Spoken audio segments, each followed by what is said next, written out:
The PRovoke podcast, brought to you by PRovoke Media and produced by the international broadcast specialist Marketeers. Welcome to the PRovoke podcast. I'm Aarti Shah, executive editor for PRovoke Media, and I will be your host for today's episode. So on today's show, we have Lisa Rosenberg, who is partner and president of consumer brands at Allison Partners, which was one of our agencies of the decade. And Lisa, another accolade, Lisa was also on our Innovator 25 this year for 2020.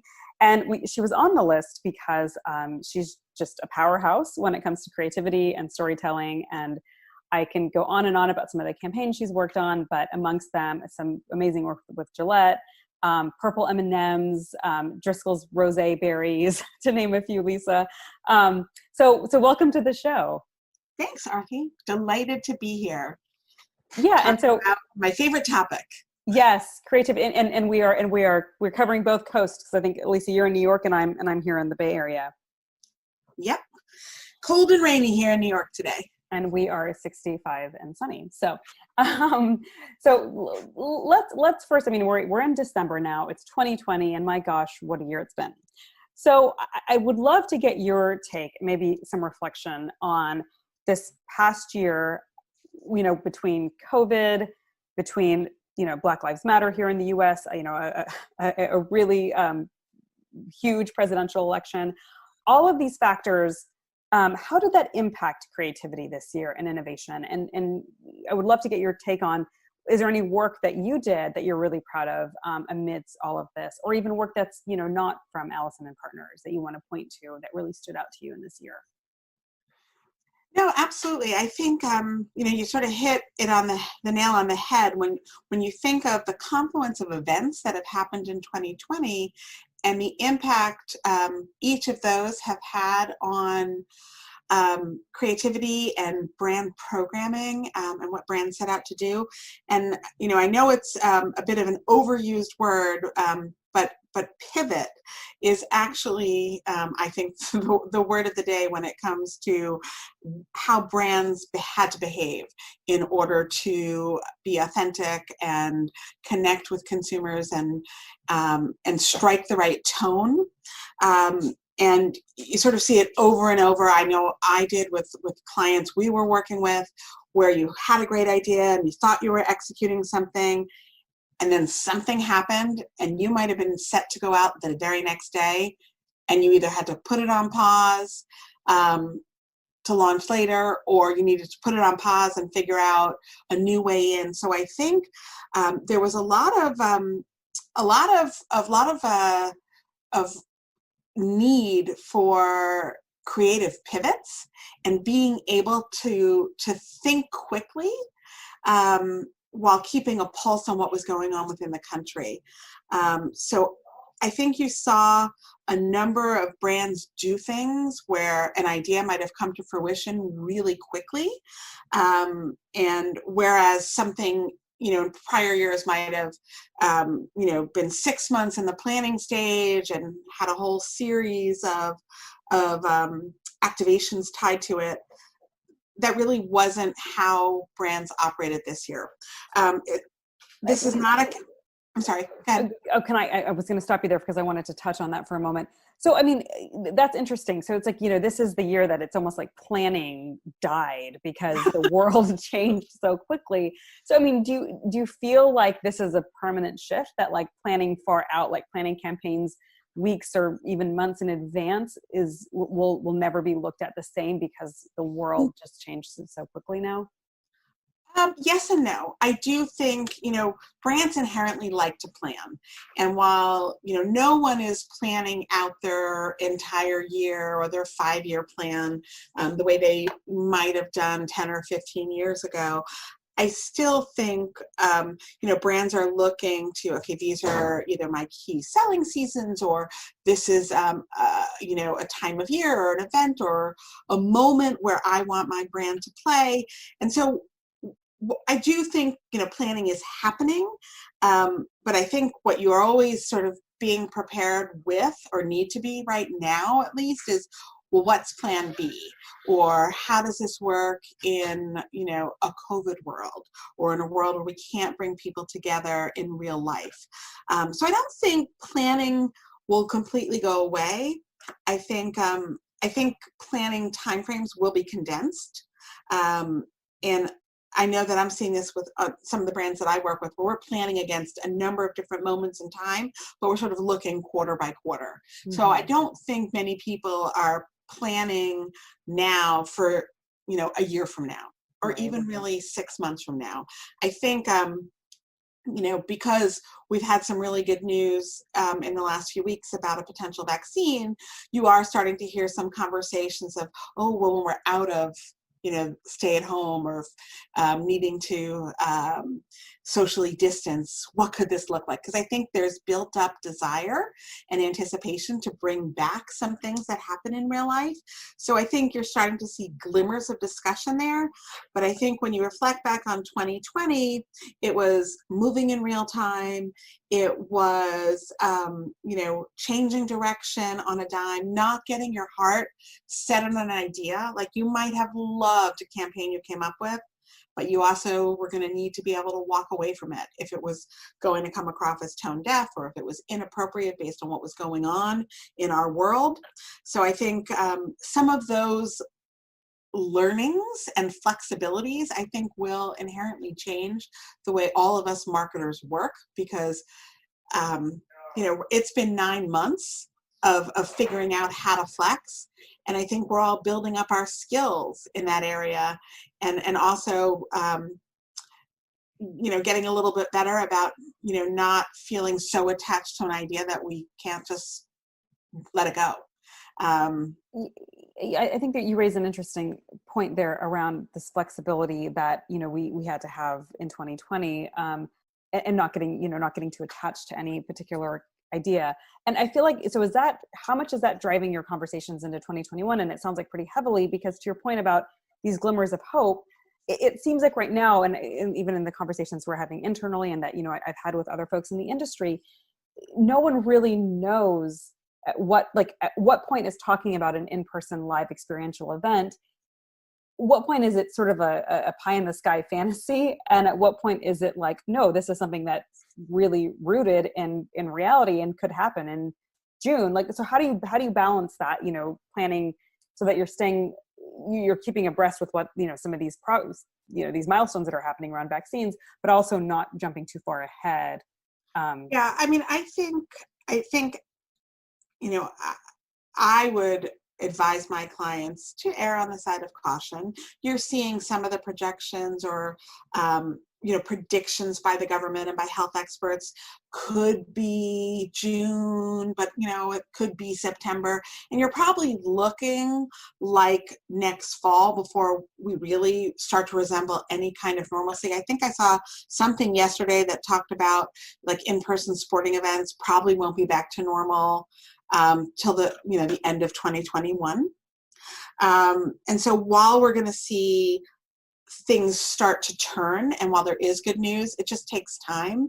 And some of the projections talk about the need for like 75 to 80% of the population to actually be vaccinated in order to return the economy to normal.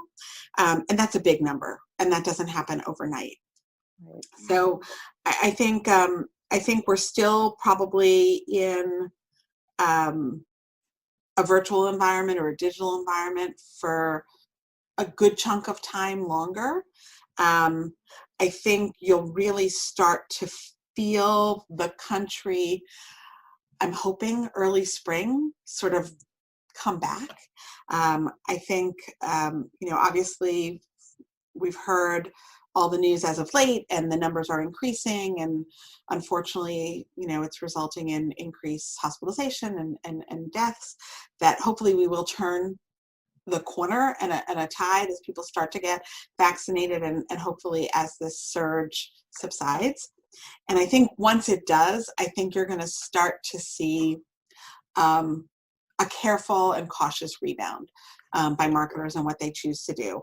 I think you may see, and this is sort of interesting, I hadn't really thought about this before this conversation, you may see the pent-up desire on the part of the consumer actually eclipse the pace of what marketers are comfortable doing, which is really interesting. Yeah.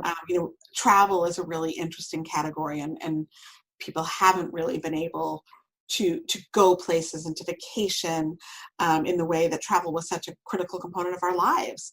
And it may be that, the pent-up demand on the part of consumers is going to exceed how quickly brands start marketing, because I think brands want to be careful with their tone and what's appropriate. And while there will be a portion of society that is either unfortunately still ill or recovering, you will have a huge chunk that as soon as it's safe, they're ready.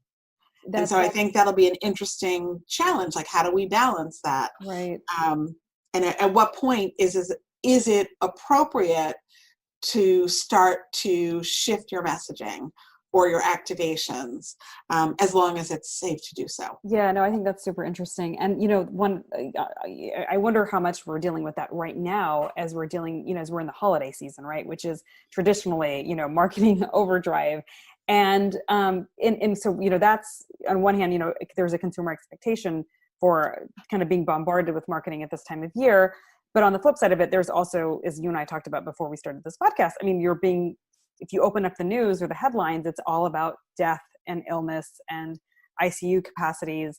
I mean, are you having to, being in the consumer space, how are you walking that tightrope between being sensitive to the bigger news environment of death and illness, while also, catering to this need that consumers probably have around the holiday season? I think that's a really great question, and it's actually something that I've been looking at in terms of what brands have been doing for the holidays. And I think, because family get-togethers and travel is we're being asked as a country not to travel, not to get together, and the holidays are going to look different, and Thanksgiving did look different for many, many people.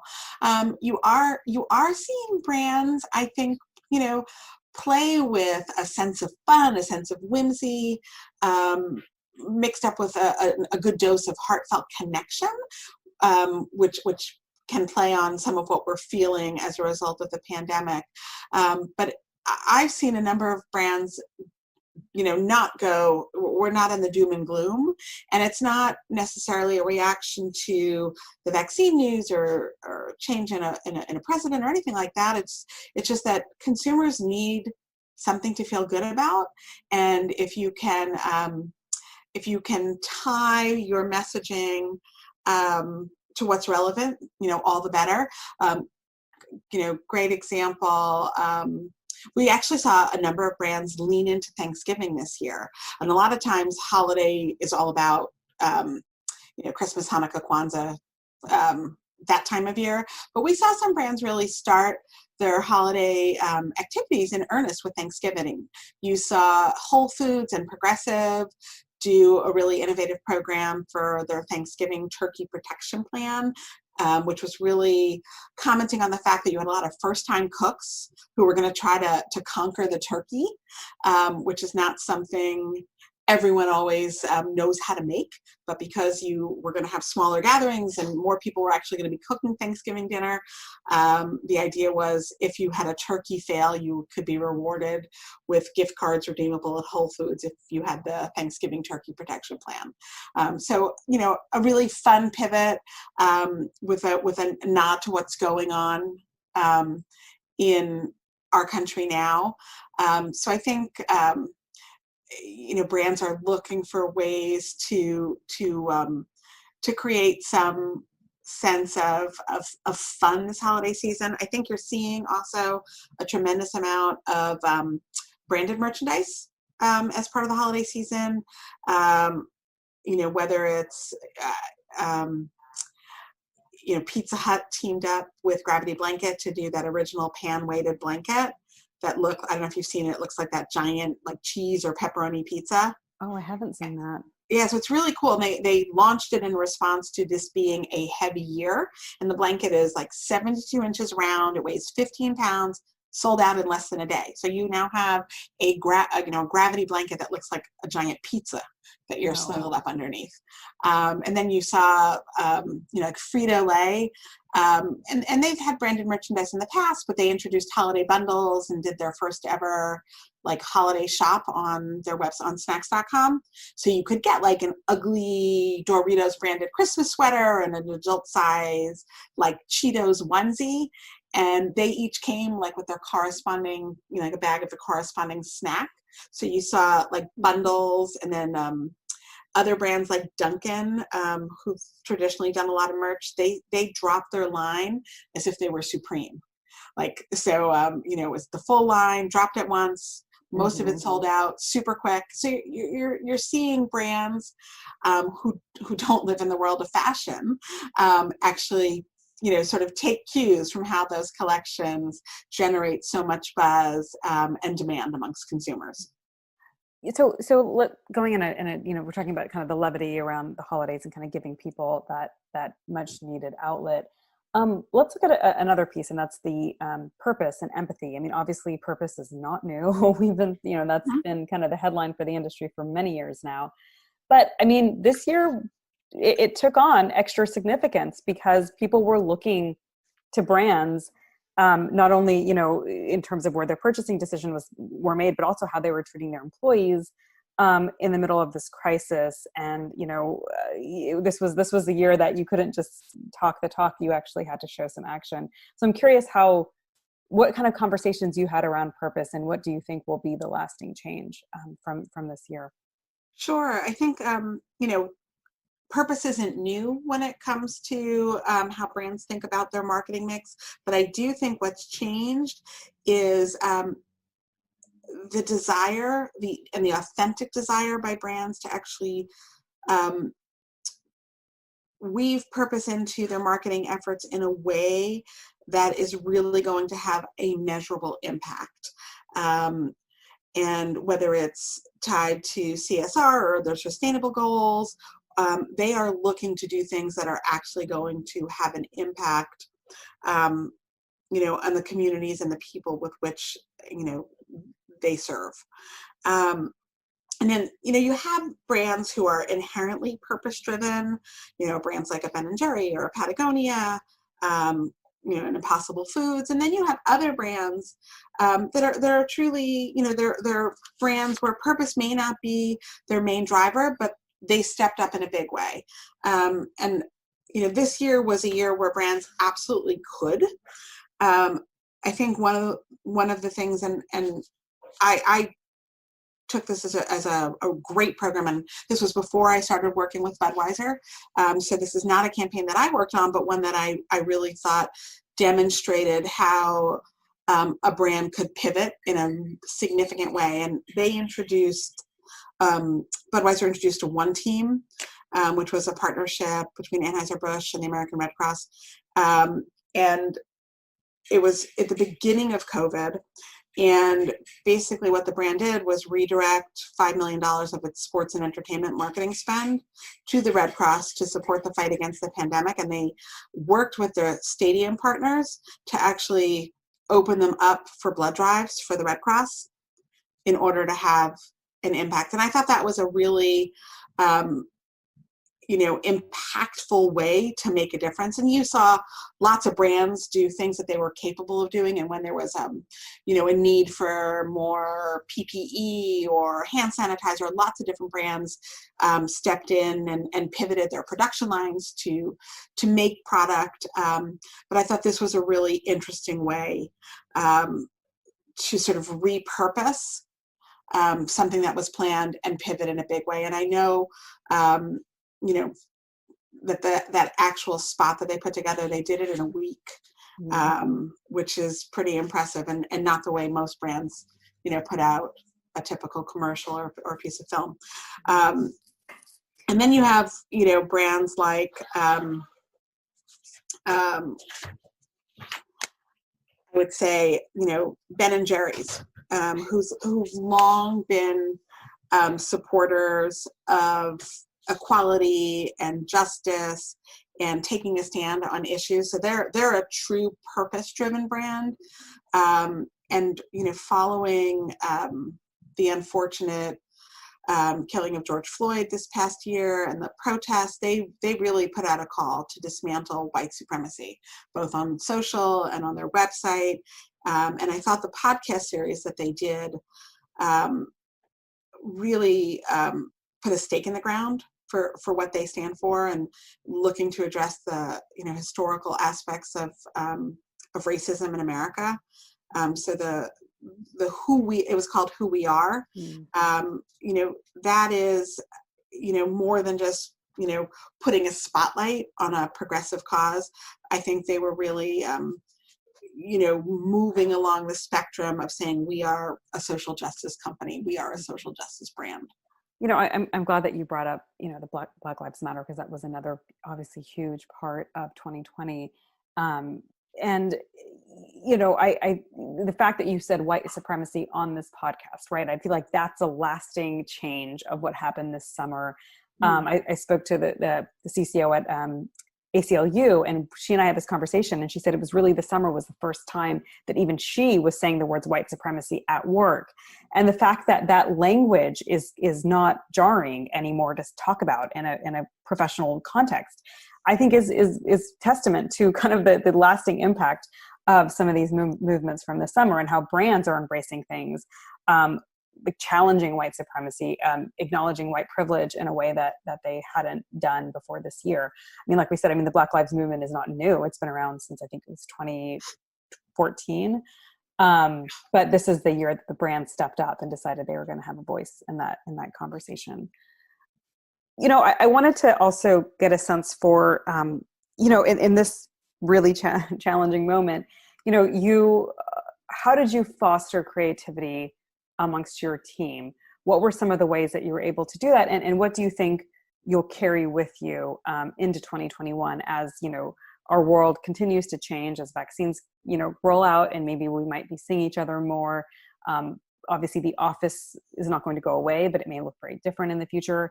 So I'm just curious, what you did in 2020 to foster creativity amongst your team, and what you want to carry with you into the new year.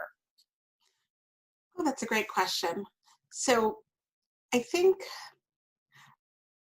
I probably did a couple of things, and a couple of things to foster creativity amongst my team, but also to allow myself, to take a step back and think creatively.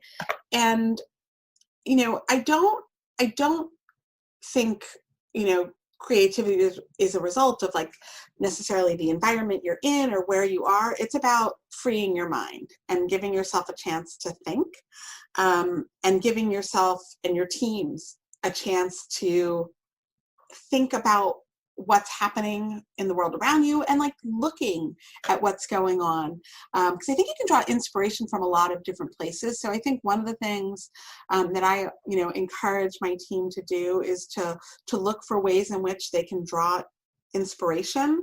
And I think, everybody is unique in where they, get their best ideas, or where they draw inspiration from.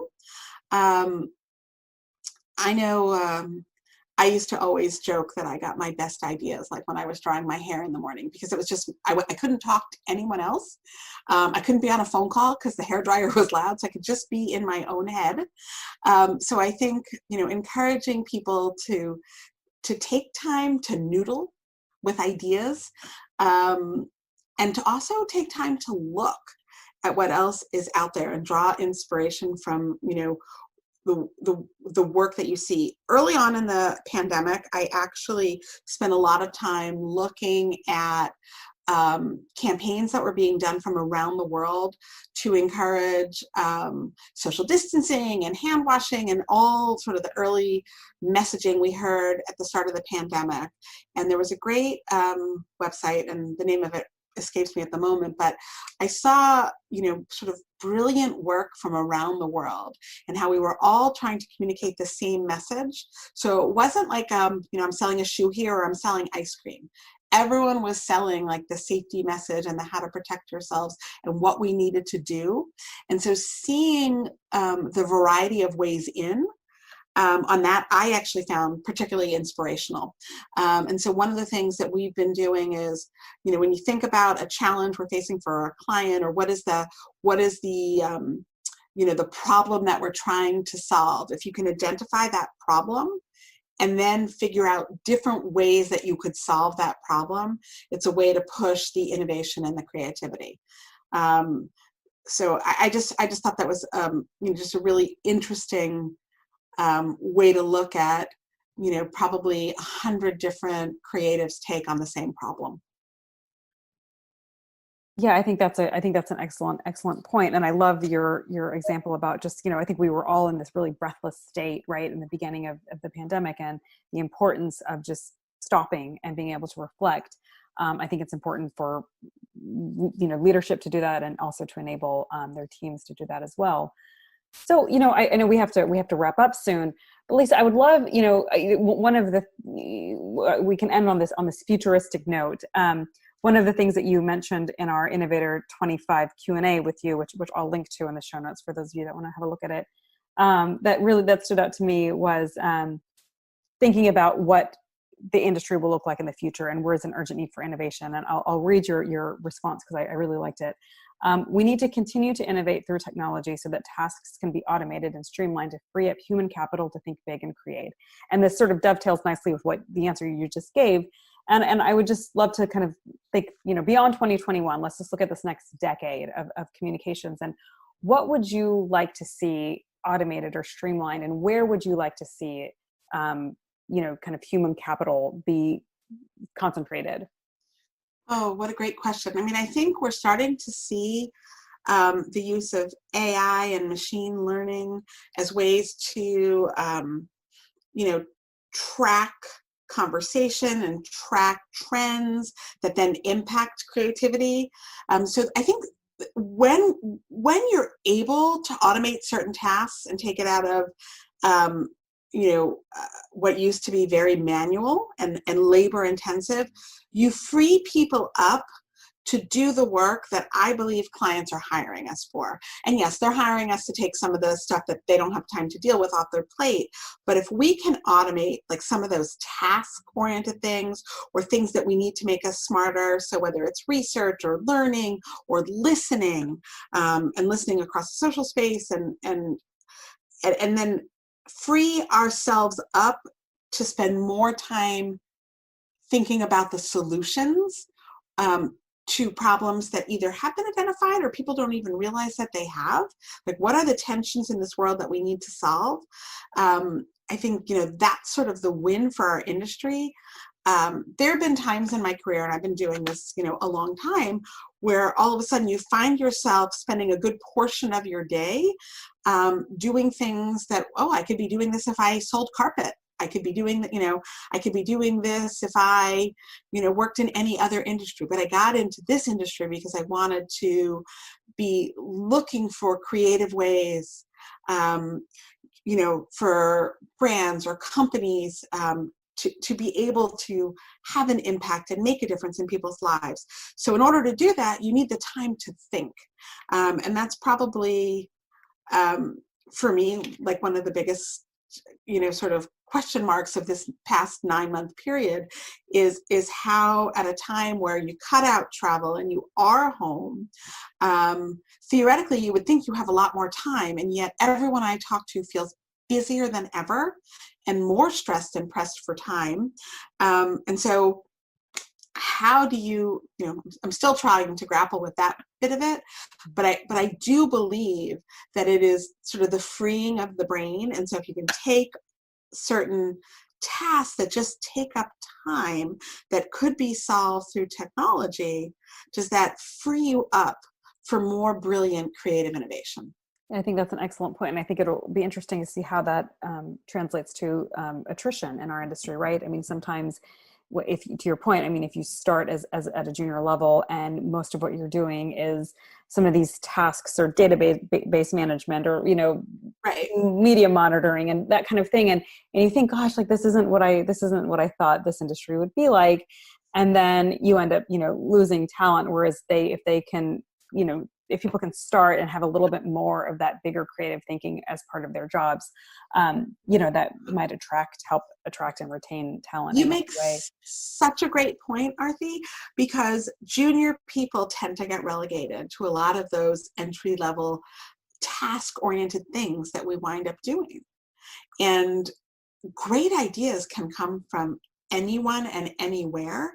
And I think, just as we're talking about this, I'm like, yes, if we could automate some of the things that generally gets pushed down to, folks joining our industry right out of college or in their first couple of years, and make sure that they're having the time to contribute their creative thinking, and that, their brilliance, isn't wasted on what could be perceived as sort of busy work or the mundane. Right. So I think that's a really great point.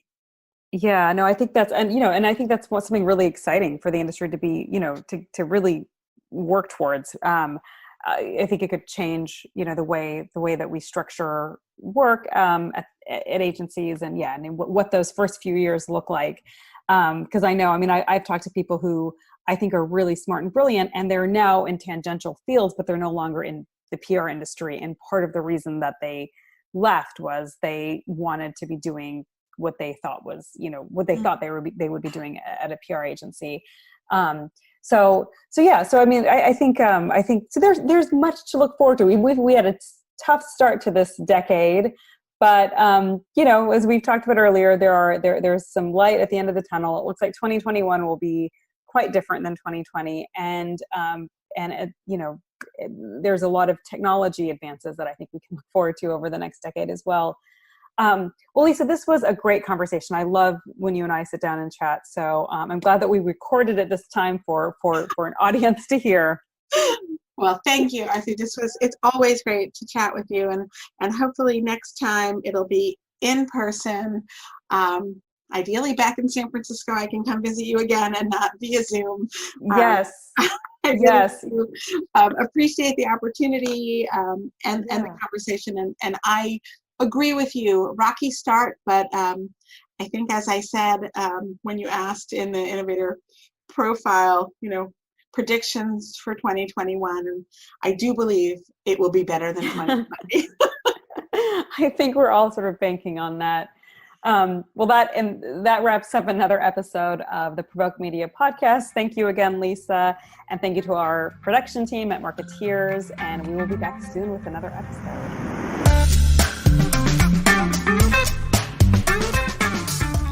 You've been listening to the PRovoke podcast, brought to you by PRovoke Media and produced by the international broadcast specialist Marketeers.